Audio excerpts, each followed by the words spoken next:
নারায়ণগড়ে মৃতদেহ উদ্ধারকে ঘিরে চাঞ্চল্য। ক্যালেন থেকে রহস্যজনকভাবে এক ব্যক্তির মৃতদেহ উদ্ধার করল নারায়ণগড় থানার পুলিশ। ঘটনাটি ঘটেছে এদিন সকালে পশ্চিম মেদিনীপুর জেলার নারায়ণগড় ব্লকে নারায়ণগড় থানার কোতাইগড় পেট্রোল পাম্পের কাছে। জানা গিয়েছে, এদিন সকালে রাস্তার ধারে ক্যানেলে এক ব্যক্তির দেহ পড়ে থাকতে দেখে স্থানীয় এলাকার মানুষজন।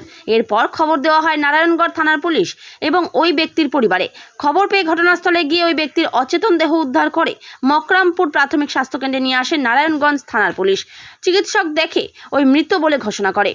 পুলিশ জানিয়েছে, মৃত ব্যক্তির নাম ভদ্রেশ্বর মাহালি, বয়স 69 বছর, বাড়ি নারায়ণগড় থানার কোতাইগড়ের বাসুদেবপুর গ্রামে। স্থানীয় ও পরিবার সূত্রে জানা গিয়েছে, বাজার থেকে বাড়ি থেকে বেরিয়ে নিখোঁজ ছিলেন ওই ব্যক্তি। রাতে বাড়ি না ফেরায় বাড়ির লোক খোঁজ শুরু করে। পরে কোতাইগড়ের ক্যালেন থেকে উদ্ধার হয় তার মৃতদেহ।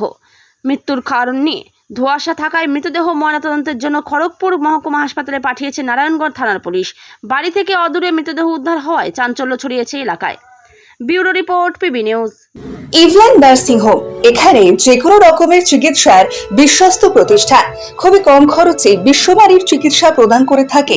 আপনাদের পরিষেবার জন্য এখানে 24 ঘন্টা জরুরি বিভাগ, এছাড়া স্বাস্থ্য সাথী কার্ডেও পরিষেবা প্রদান করা হয়। আজই যোগাযোগ করুন ইভল্যান্ড নার্সিং হোমে।